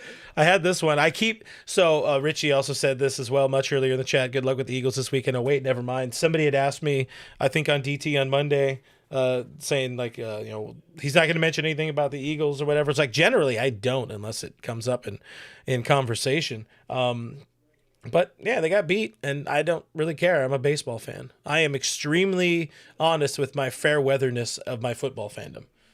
I enjoyed my Super Bowl championship last year, and they'll probably be right back there next year. So, YOLO. I feel like, but you have an Eagles hat. Like, I feel like that is. Yeah, I got championship glasses up here too, and shot glasses and other things. Yeah, it I sounds got like an this Eagles pullover. Don't more fit. of a defense mechanism.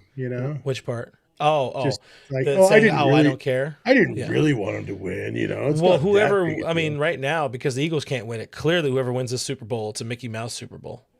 Absolutely, because they only played 17 games in the regular season.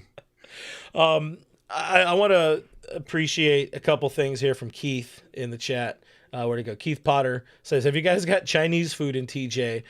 But that came shortly after he's saying I'm listening on the elliptical machine. Those don't go well together, or they go a good mix. very well together. But I feel like if we end the show, now we're taking away this guy's health journey. So I'm okay with doing that because the missus is home and it's time to do. Richie says he'll give a $200 super chat if Jeff will listen to a Saturday voicemail. How do we? I've listened to him, man. How do we get this in writing? Yeah, I think technically this is writing. You literally just put it up on the screen. He typed that in. That is fair. So yeah, next Saturday show, I'll hop in for a minute, listen to Richie's voicemail, and collect $200. It's gonna be more than a minute. Oh, really? A Richie voicemail might be kind of long. Yeah, it's gonna be more than a minute. He did make sure it was fun.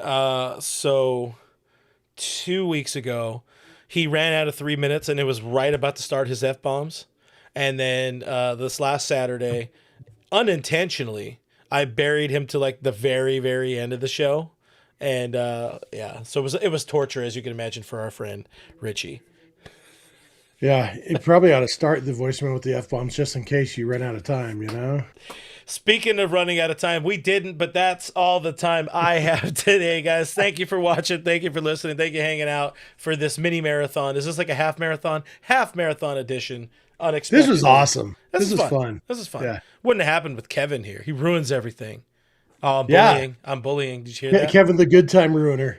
I like Kevin. Hopefully he gets his memes because he's a sleepy boy. But guys, thank you for watching. Thank you for listening. Thank you for subscribing, hanging out with us, doing all the things, making this a show that happened for some reason. Kyle Tucker's a Dodger. We are close to spring training. Fan Fest is 10 days away. That's about it.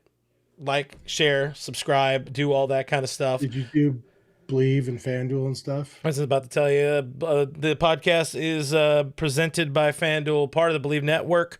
If you're looking for that different way to support us and continue a conversation about Baconators and albums, oh my, go check out patreon.com/realfrg or click the join button here on YouTube. Support the show with your money. Otherwise, you don't have to do that. Hit that like button. It goes a long way in helping us out. That is Jeff Snyder. Damn it, I was pointing the right way at first. That is Jeff Snyder. I am Clint Pasillas, and we'll see you on the next one. Bye.